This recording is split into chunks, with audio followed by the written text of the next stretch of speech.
ಎಲ್ಲರಿಗೂ ನಮಸ್ತೆ. ತಮ್ಮೆಲ್ಲರಿಗೂ ಬೃಂದಾವನ ಬೆಳಕು ಯೂಟ್ಯೂಬ್ ಚಾನಲ್ಗೆ ಆತ್ಮೀಯವಾದಂಥ ಸ್ವಾಗತ.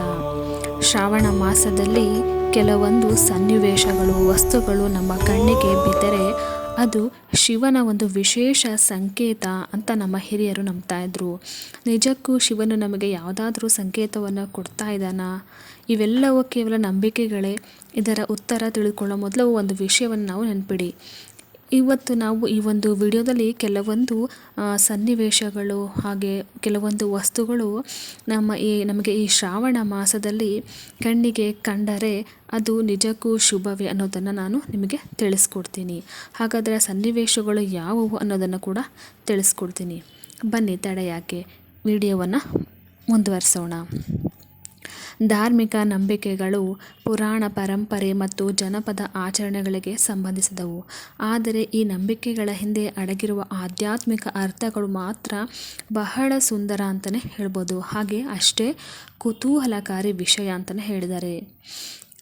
ಈ ನಾನು ಹೇಳ್ತಕ್ಕಂಥ ಈ ಒಂದು ಸಂಕೇತಗಳು ಕೆಲವು ನಿಮಗೆ ಬಹಳ ಸಾಮಾನ್ಯವಾಗಿ ಕಾಣಿಸಬಹುದು, ಆದರೆ ಕೊನೆಯ 2 ಸಂಕೇತಗಳ ಬಗ್ಗೆ ಶಿವಭಕ್ತರಲ್ಲಿ ಇರುವ ನಂಬಿಕೆ ಇನ್ನಷ್ಟು ವಿಶೇಷವಾಗಿದೆ.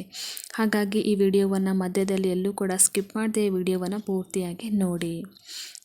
ಶ್ರಾವಣ ಮಾಸದಲ್ಲಿ ಈ ವಸ್ತುಗಳಲ್ಲಿ ಯಾವುದಾದರೂ ನಿಮ್ಮ ಕಣ್ಣಿಗೆ ಬಿದ್ದಾಗ ಬಹುಶಃ ನೀವು ಅದನ್ನು ನೋಡುವ ದೃಷ್ಟಿಯೇ ಬದಲಾಗಬಹುದು. ಒಂದು ಬಿಲ್ವಪತ್ರೆ, ಶಿವನಿಗೆ ಅತ್ಯಂತ ಪ್ರಿಯವಾದ ಎಲೆ. ಬಿಲ್ವಪತ್ರೆ ಶಿವನಿಗೆ ಅತ್ಯಂತ ಪ್ರಿಯವಾದಂತಹ ವಸ್ತು. ನಾವು ಅರ್ಪಿಸುವ ಸಂಪ್ರದಾಯ, ಶಿವನಿಗೆ ನಾವು ಈ ಬಿಲ್ವಪತ್ರೆನ ಅರ್ಪಿಸುವಂಥ ಸಂಪ್ರದಾಯ ನಮ್ಮಲ್ಲಿ ಬಹಳ ಹಿಂದಿನಿಂದಲೂ ಕೂಡ ಇದೆ. ಇಲ್ಲಿ ಒಂದು ಕುತೂಹಲಕಾರಿ ನಂಬಿಕೆ ಏನು ಅಂತಂದರೆ, ಶ್ರಾವಣದ ದಿನಗಳಲ್ಲಿ ನೀವು ಎಲ್ಲಿಗೂ ಹೋಗ್ತಾ ಇರುವಾಗ ನಿಮ್ಮ ಕಣ್ಣಿಗೆ ಹಸಿರು ಬಿಲ್ವಪತ್ರೆ ಕಾಣಿಸಿದ್ರೆ, ಅಥವಾ ಬಹಳ ದಿನಗಳಿಂದ ಸಿಗದಿದ್ದ ಬಿಲ್ವಪತ್ರೆ ಆ ದಿನ ನಿಮಗೆ ಸುಲಭವಾಗಿ ಸಿಕ್ಕಿದೆ ಅಂತಂದರೆ, ಕೆಲವು ಭಕ್ತರು ಇದನ್ನು ಶಿವನ ಸ್ಮರಣೆಯ ಒಂದು ಶುಭ ಸಂದರ್ಭ ಅಂತ ಕೂಡ ಭಾವಿಸ್ತಾರೆ.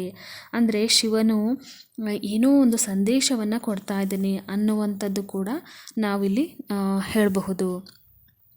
ಒಂದು ಉತ್ತಮವಾದಂಥ ಅವಕಾಶ ನಿಮಗೆ ಸಿಕ್ಕಿದೆ ಅನ್ನುವಂಥ ಭಾವನೆ ಕೂಡ ಬರುತ್ತೆ.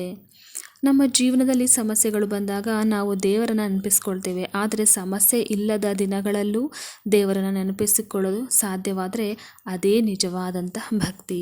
ಹೀಗಾಗಿ ಶ್ರಾವಣ ಮಾಸದಲ್ಲಿ ಬಿಲ್ವಪತ್ರೆ ಕಂಡರೆ ಒಂದು ಕ್ಷಣ ನಿಂತು ಓಂ ನಮಃ ಶಿವಾಯ ಅಂತ ಸ್ಮರಿಸಿ, ಶಿವನ ಕಂಠದಲ್ಲಿರುವ ಆ ಸಂಕೇತವು ಇದು ಕೆಲವರಿಗೆ ಭಯ ಹುಟ್ಟಿಸಬಹುದು, ಆದರೆ ಶಿವನ ಭಕ್ತರಿಗೆ ಇದು ಶಿವನ ನೆನಪನ್ನು ತರುವ ಜೀವಿ ನಾಗ. ಶಿವನ ಚಿತ್ರವನ್ನು ನೆನಪಿಸಿಕೊಂಡ್ರೆ ಅವರ ಕಂಠದ ಸುತ್ತಲೂ ನಾಗನ ರೂಪ ಕಾಣುತ್ತೆ. ಅದರ ಕಾರಣದಿಂದ ನಾಗ ಮತ್ತು ಶಿವನ ಆರಾಧನೆಗೆ ಭಾರತೀಯ ಧಾರ್ಮಿಕ ಪರಂಪರೆಯಲ್ಲಿ ವಿಶೇಷ ಸಂಬಂಧ ಇದೆ ಅಂತಲೇ ಹೇಳಿದ್ದಾರೆ. ಶ್ರಾವಣ ಮಾಸದಲ್ಲಿ ನಾಗ ದರ್ಶನವಾದರೆ ಕೆಲವು ಜನಪದ ನಂಬಿಕೆಗಳಲ್ಲಿ ಅದನ್ನು ಶುಭ ಸಂಕೇತ ಅಂತ ಕೂಡ ಹೇಳ್ತಾರೆ. ಅಂದರೆ ನಿಮಗೆ ಈ ಒಂದು ಶ್ರಾವಣ ಮಾಸದಲ್ಲಿ ನೀವು ಒಂದು ಹಾವನ್ನು ಕಂಡಾಗ ದೂರದಿಂದಲೇ ಸುರಕ್ಷಿತವಾಗಿರೋದು ಮುಖ್ಯ. ಅಂದರೆ ನಾಗನ ಒಂದು ದರ್ಶನ ಆಯಿತು ಅಂತಂದರೆ ನಿಮಗೆ ಒಂದು ಶಿವನ ಕೃಪೆ ನಿಮಗೆ ಸಿಕ್ಕಿದೆ ಅಂತಲೇ ಅರ್ಥ. ಮನಸ್ಸಿನಲ್ಲಿ ಶಿವನ ಒಂದು ಧ್ಯಾನವನ್ನು ಮಾಡಿಕೊಂಡು ಹರ ಹರ ಮಹಾದೇವ ಅಂತ ಅಥವಾ ಓಂ ನಮಃ ಶಿವಾಯ ಮಂತ್ರಗಳನ್ನು ಹೇಳ್ಕೊಳ್ಳೋದು ತುಂಬಾ ಒಳ್ಳೆಯದು. ಹಾಗೆ ಶಿವ ದೇವಾಲಯಕ್ಕೆ ಹೋಗುವಾಗ ನೀವು ಮೊದಲು ಯಾರನ್ನು ನೋಡ್ತೀರಾ? ಹೌದು, ನಂದಿಯನ್ನು ನೋಡ್ತೀರಾ. ಅನೇಕ ಶಿವ ದೇವಾಲಯಗಳಲ್ಲಿ ಶಿವಲಿಂಗದ ಎದುರು ನಂದಿಯ ವಿಗ್ರಹ ಇರುತ್ತೆ. ನಂದಿ ಶಿವನ ವಾಹನ ಮಾತ್ರ ಅಲ್ಲ, ಅವನನ್ನು ಶಿವನ ಪರಮ ಭಕ್ತರನ್ನಾಗಿ ಕೂಡ ಪರಿಗಣಿಸುವ ಪರಂಪರೆ ಕೂಡ ಇದೆ. ನಂದಿ ಮುಖ ಯಾವಾಗಲೂ ಕೂಡ ಯಾರ ಕಡೆಗೆ ತಿರುಗಿರುತ್ತೆ? ಹೌದು, ಶಿವನ ಕಡೆಗೆ ತಿರುಗಿರುತ್ತೆ. ಅದು ನಮಗೆ ಒಂದು ದೊಡ್ಡ ಜೀವನ ಪಾಠವನ್ನು ಹೇಳುತ್ತೆ. ಜಗತ್ತಿನಲ್ಲಿ ಎಷ್ಟೇ ಗೊಂದಲಗಳಿದ್ದರೂ ನಮ್ಮ ಗುರಿ ಯಾವುದು ಅನ್ನೋದನ್ನು ಮರೆಯಬಾರದು. ಹಾಗಾಗಿ ಶ್ರಾವಣ ಮಾಸದಲ್ಲಿ ದೇವಸ್ಥಾನಕ್ಕೆ ಹೋಗುವಾಗ ಅಥವಾ ಎಲ್ಲಿಯೇ ಒಂದು ಶುಭ ಕಾರ್ಯಕ್ಕೆ ಹೋಗುವಾಗ ನೀವು ನಂದಿಯ ದರ್ಶನವಾದರೆ ಅದನ್ನು ಕೂಡ ಶುಭ ಸಂಕೇತ ಅಂತ ಹೇಳಿದ್ದಾರೆ. ಹಾಗೆ ನೀವು ಒಂದು ನಿಮ್ಮ ಮನಸ್ಸು ಕೂಡ ಬೇರೆ ಕಡೆ ಓಡಬಹುದು. ನಾಳೆ ಮತ್ತೊಂದು ಸಮಸ್ಯೆ ಬರಬಹುದು. ಆದರೂ ನಮ್ಮ ಒಳಗಿನ ನಂಬಿಕೆ ನಂದಿಯಂತೆ ಸ್ಥಿರವಾಗಿರಬೇಕು. 4 ಹಸು ಕರುಣೆಯ ಸಂಕೇತ. ಹಸು ಬಂದು ನಮ್ಮ ಸಂಸ್ಕೃತಿಯಲ್ಲಿ ಹಸುವಿಗೆ ಬಹಳ ಪವಿತ್ರ ಸ್ಥಾನ ಇದೆ. ಹಾಗಾಗಿ ಶ್ರಾವಣದಲ್ಲಿ ಬೆಳಗ್ಗೆ ದೇವಸ್ಥಾನಕ್ಕೆ ಅಥವಾ ಯಾವುದೋ ಒಂದು ಶುಭ ಕಾರ್ಯಕ್ಕೆ ಅಥವಾ ಹೊರಗಡೆ ಹೋಗುವಾಗ ಹಸು ಎದುರಿಗೆ ಬರುವುದು ಅಥವಾ ದರ್ಶನವಾಗುವುದು ತುಂಬ ಶುಭ ಸಂಕೇತ ಅಂತ ಕೂಡ ಹೇಳಲಾಗಿದೆ. ಹಾಗೆ ಶಿವನನ್ನು ಆರಾಧಿಸ್ತಕ್ಕಂಥ ನಾವು ಒಂದು ಪ್ರಾಣಿಗೆ ನೀರನ್ನು ಕೊಡೋದನ್ನು ಮರಿಬಾರ್ದು. ಹಸಿದ ಜೀವಿಗಳಿಗೆ ಆಹಾರ ಕೊಡೋದನ್ನು ಮರಿಬಾರ್ದು. ಯಾರಾದರೂ ನಮ್ಮ ಸಹಾಯ ಕೇಳಿದಾಗ ಸಾಧ್ಯವಾದಷ್ಟು ನಾವು ನೆರವಾಗಬೇಕು. ದೇವಾಲಯದಲ್ಲಿ 1000 ರೂಪಾಯಿ ಪೂಜೆ ಮಾಡೋದಕ್ಕಿಂತ ಕಷ್ಟದಲ್ಲಿರುವ ಜೀವಿಗೆ 1 ಗ್ಲಾಸ್ ನೀರು ಕೊಡುವ ಕರುಣೆಯಲ್ಲೂ ಭಕ್ತಿ ಇದೆ. ಬಹುಶಃ ಇದೇ ಕಾರಣಕ್ಕೆ ಪ್ರಕೃತಿಯ ಜೀವಿಗಳನ್ನು ಕಂಡಾಗ ನಮ್ಮ ಹಿರಿಯರು ಅದರಲ್ಲಿ ದೇವರನ್ನು ಕಾಣ್ತಾ ಇದ್ದರು. ಹಾಗೆ ಬಿಳಿಯ ಹೂಗಳು. ಈ ಒಂದು ಶ್ರಾವಣ ಮಾಸದಲ್ಲಿ ನೀವು ಹೊರಗಡೆ ಹೋಗುವಂಥ ಸಂದರ್ಭದಲ್ಲಿ ಬಿಳಿಯ ಹೂಗಳು ಕಂಡರೆ ನಿಮಗೆ ಇದು ಅತ್ಯಂತ ಶುಭ ಸಂಕೇತ ಅಂತಲೇ ಕೂಡ ಹೇಳಿದ್ದಾರೆ. ಶಿವನಿಗೂ ಕೂಡ ಅತ್ಯಂತ ಪ್ರಿಯವಾದಂಥ ಹೂವು ಈ ಬಿಳಿಯ ಹೂಗಳು. ಹಾಗೆ ದೀಪ ದರ್ಶನ. ನೀವು ಹೊರಗಡೆ ಹೋಗುವಂಥ ಸಂದರ್ಭದಲ್ಲಿ ಶ್ರಾವಣ ಮಾಸದಲ್ಲಿ ಪದೇ ಪದೇ ನಿಮಗೆ ದೀಪಗಳು ಕಾಣಿಸ್ತಾ ಇದ್ದರೆ ಇದು ಕೂಡ ತುಂಬ ಒಳ್ಳೆಯ ಒಂದು ಸಂಕೇತ ಅಂತ ಕೂಡ ಹೇಳಲಾಗಿದೆ. ಹಾಗೆ ಈ ಒಂದು ಶಿವ ದೇವಾಲಯಕ್ಕೆ ಹೋಗುವಾಗ ಮಳೆ ಪ್ರಾರಂಭವಾದರೆ ಇದನ್ನು ಭಕ್ತರು ಕೂಡ ಅತ್ಯಂತ ಶುಭ ಕ್ಷಣ ಅಂತ ಕೂಡ ಹೇಳಿದ್ದಾರೆ. ಅದೇ ರೀತಿ ನಮ್ಮ ಜೀವನವು ಕೆಲವೊಮ್ಮೆ ಒಣಗಿದಂತಾಗ್ಬೋದು, ಭರವಸೆ ಇಲ್ಲದಂತಾಗಿರ್ಬೋದು.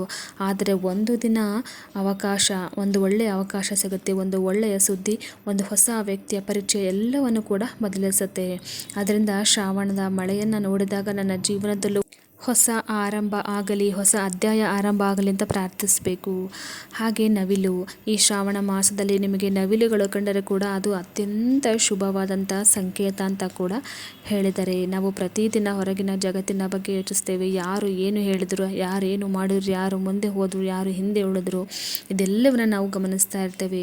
ನಾವು ಈ ಒಂದು ಸಂಕೇತಗಳನ್ನು ಗಮನಿಸಿದರೆ ನಮ್ಮ ಜೀವನದಲ್ಲಿ ನಿಮಗೆ ಒಂದು ಒಳ್ಳೆಯ ಶುಭ ದಿನಗಳು ಆರಂಭ ಆಗತ್ತೆ ಅನ್ನೋದನ್ನು ಈ ಒಂದು ಸಂಕೇತಗಳು ನೀಡ್ತಾ ಇದೆ ಅಂತ ನೀವು ಭಾವಿಸ್ಬೋದು.